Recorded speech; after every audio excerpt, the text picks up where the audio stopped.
We're live from Los Angeles. Let's get right to it, guys. Hey, we just got to jump on this day because we have so much news. Yeah, welcome, Chris Broussard. It's great to be here. Is it? Broussard is here today. We'll say that in about 5 minutes. Yeah, you picked a good day. I think you're stepping up in weight class. Oh, well, that's true. You weigh a little more than I do. Is that how you think about this? All right, okay. So, Jenny, I have done battle on occasion via social media with Odell Beckham Jr. and with Le'Veon Bell.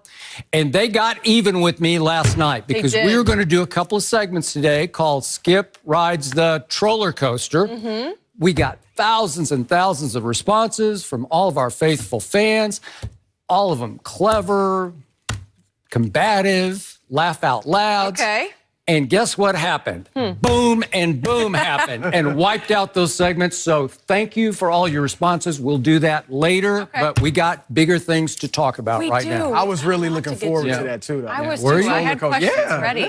But we will get to it at some point. It's just too much news to talk about, and we will talk about the big day in the NFL. We are going to start in Cleveland. Odell Beckham Jr. is leaving the Big Apple. The Giants have agreed to trade the three-time Pro Bowler to the Browns for a first-round pick, a third-round pick, and safety Jabrill Peppers. Rumors of a Beckham trade have been around since last season, and our own Jay Glazer said it would happen. We're going to have him later on the show, but the Giants GM said multiple times this offseason they wouldn't trade him. Beckham has 44 touchdowns in his first 5 years in the NFL and is now joining Baker Mayfield and his former LSU teammate Jarvis Landry in Cleveland. So, Chris, how surprised are you that the Giants traded Odell? I would say on a scale of 1 to 10, I'm a 5. And it's that low because it made no logical sense to me. Okay, I have it that low because I was trying to figure out why does it make sense to trade OBJ? You just signed him to, what, a $90 million deal? You paid him $20-something million to play 12 games? So why would you trade him? But the only reason I thought it might happen is because I have faith in Jay Glazer. I know, he doesn't throw things out there that don't stick. And because he said it and he said it with confidence and he doubled down on it when people challenged him on it, I thought maybe there's something going on behind the scenes that we don't know about. And I'm not even sure that was the case. But when I look at it, the only public misstep that I could think of since he signed the contract was when he had the interview with Lil Wayne, and he kind of called out Eli, but a lot of people knew he was telling the truth, so I don't think that was that big of a deal. I don't think the Giants loved it, but go ahead. Yeah, but it was, he had no Antonio Brown type stuff. People got mad about the business decision he made on the onside kick against the Bears when he didn't dive for the ball, but that might have been a smart move for your best wide receiver not to get it. So I'm just saying it didn't make any logical sense to me, but I had faith in what Jay Glazer said. So that's why I guess I'm at a 5. But when I look at it in hindsight and I look at what Dave Gettleman's been doing, now it makes all the sense in the world because I think Gettleman, since taking over the Giants, has made bad move after bad move after bad move. And I think it started in last year's draft when Saquon Barkley was great last year. But still, he's a running back. Your quarterback was 37, 38. You need the heir apparent, and that was a huge draft. You could have got Sam Darnold. Whether you like him or not, I think Sam Darnold has a bright future. I'm not sure about that. But I'm just not sure. Okay, but I think they should have taken him. Or it was a quarterback-rich draft. It was a quarterback-rich draft. I think that started it. Snacks Harrison is gone. Eli Apple is gone. Olivier Vernon is gone. Like, he's trading away the most talented people. And of all the stories I read out of New York about this deal, no one can figure out what the plan is. Are they tanking for Tua? That's the new phrase there people are throwing out in New York. I mean, that's the only thing that makes sense. The people are saying, well, they're rebuilding around the 38-year-old Eli. They can't be doing that. That can't make any sense.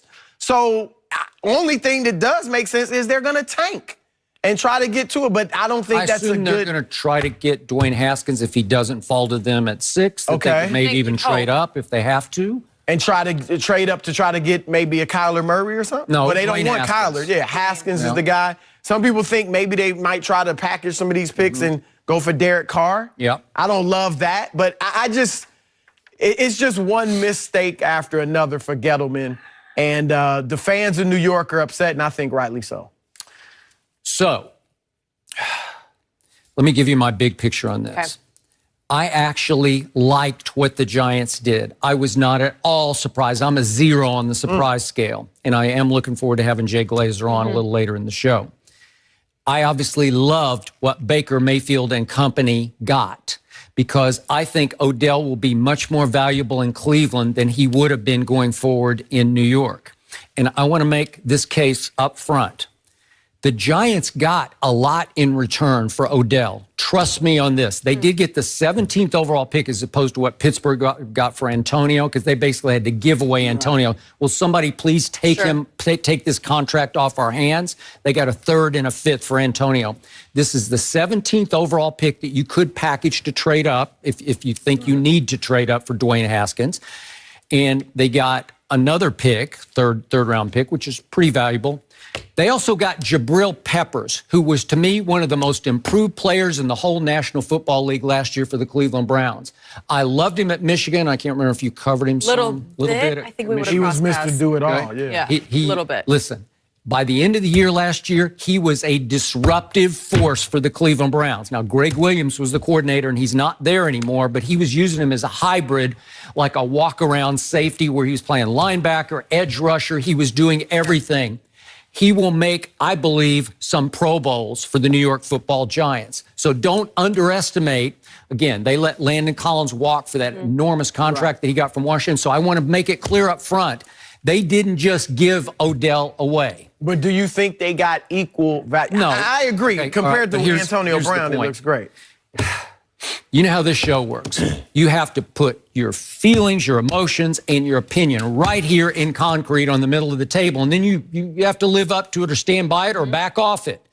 I said before the Pittsburgh Steelers gave Antonio his money, no, bad idea. There's no way I'm going to invest that much money in a diva wide receiver who plays a dependent position. He's not the quarterback. He's not even the running back.